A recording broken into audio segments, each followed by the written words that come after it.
Kadapa ZP చైర్మన్తో పాటు ఈరోజు రాష్ట్ర వ్యాప్తంగా జరుగుతున్నటువంటి చాలా చోట్ల ఎంపీపీ ఎన్నికలు ఏవైతే ఉంటాయో ఈ ఎన్నికల్లో అధికార కూటమి నుండి ఎన్ని దౌర్జన్యాలు, బెదిరింపులు, ప్రలోభాలు ఇవన్నీ వస్తున్నా కూడా వైఎస్ఆర్ కాంగ్రెస్ పార్టీకి చెందిన ఎంపీటీసీలు ఒకే స్టాండ్ మీద నిలబడి చెక్కు చెదరకుండా చాలా చోట్ల ఎంపీపీలను గెలుచుకోగలిగారు. ఇంట్రెస్టింగ్. అధికార పార్టీ నుంచి ప్రలోభాలు ఉన్నాయి, దౌర్జన్యాలు ఉన్నాయి. కొన్ని చోట్ల ఇట్లా ఎన్నిక జరిగే హాల్లో వైసీపీకి సంబంధించిన ఎంపీపీలు ఇట్లా చేయెత్తినా కూడా టీడీపీ వాళ్ళు పట్టుకొని కొద్దిగా చేతులు దించేస్తూ ఉన్నారు. అయినా కూడా లేదు, చేతులు ఎత్తుతానే ఉన్నారు వీళ్ళు.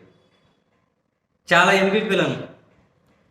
ఎంపీపీలను గెలుచుకోవడం ఒకటి, వైసీపీకి ఉన్నటువంటి ఎంపీపీలు ఏదైతే ఉందో ఆ ఎంపీపీలు చెక్కు చెదరకుండా చాలా చోట్ల కర్నూలు నుంచి మొదలుపెట్టిన ఆ చివరి వరకు ఎక్కడెక్కడ జరిగిన దగ్గర, ఇప్పుడు నర్సీపట్నంలో మాకవరపాలెం వైసీపీ నా ఎంపీపీ, బాపట్ల పిట్టవానిపాలెం, ప్రకాశం జిల్లాలో త్రిపురాంతకం,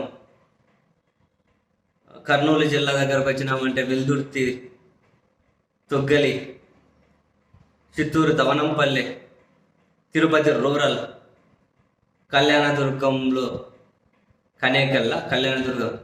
రాయదుర్గంలో నెక్స్ట్ ఇటువైపు వస్తే అనంతపురం జిల్లాలోని రొద్దం, చాలా చోట్ల ఈ ఎంపీపీలన్నింటినీ కనుక వైసీపీనే గెలుచుకుంది.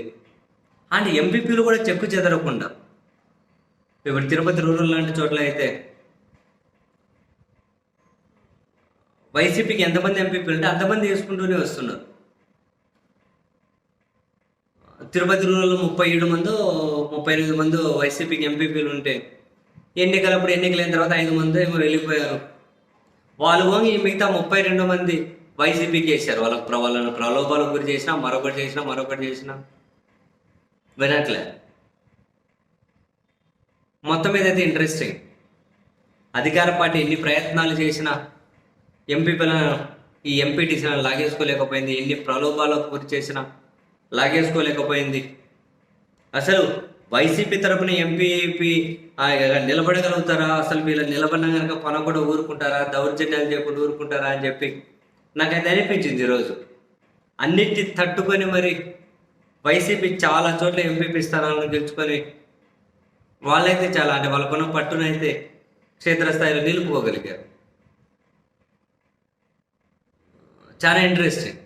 కొన్ని చోట్ల అయితే అసలు ఎంపీపీలను, ఈ ఎంపీటీసీలను ఎంపీపీ ఎన్నికకు తీసుకెళ్ళాలి అని చెప్పి అనుకుంటే ఇప్పుడు ఏమంటారు, అత్తిలి, గోదావరి జిల్లాలో అత్తిలి, అటువంటి చోట్ల అయితే ఆడ వైసీపీ నాయకుడి ఇంట్లో ఎంపీటీసీలు ఉండి వీళ్ళని ఎన్నిక తీసుకెళ్లాలనుకునే టైంలో కూటమి పార్టీలకు సంబంధించిన వాళ్ళ ఇంటి మీద దాడి చేసి అడ్డుకొని, కొన్ని చోట్ల పోలీస్ సెక్యూరిటీలో ఎంపీటీసీలు వెళ్తూ ఉంటే ఆ వెహికల్ను కూడా అధికార పార్టీ వాళ్ళు అడ్డుకునే ప్రయత్నం చేయడం, నానా రకాలుగా హైకోర్టు డైరెక్షన్స్ కూడా ఉన్నాయి. హైకోర్టులో కొన్ని విచారణలు కూడా జరుగుతూ ఉన్నాయి. అండ్ వైసీపీ వాళ్ళు కూడా ఈసారి చాలా గట్టిగా నిలబడి తిరగబడుతున్నారు. ఇంట్రెస్టింగ్. ఈ ప్రకాశం జిల్లా త్రిపురాంతకం లాంటి చోట్ల అయితే ఆ హాల్లో చేయి తీరా కూడా దించేస్తున్నారు లాగేసి. అంతగానో ఎన్నిక జరిగే దగ్గర కూడా ఇవన్నీ తట్టుకొని వైసీపీ ఎంపీపీ స్థానాలు గెలుచుకోగలిగింది అంటే నిజంగానే ఆ పార్టీకి ఇవన్నీ కనుక హ్యాపీనెస్సే కాదు, శుభ సూచకాలు కూడా డెఫినెట్లీ.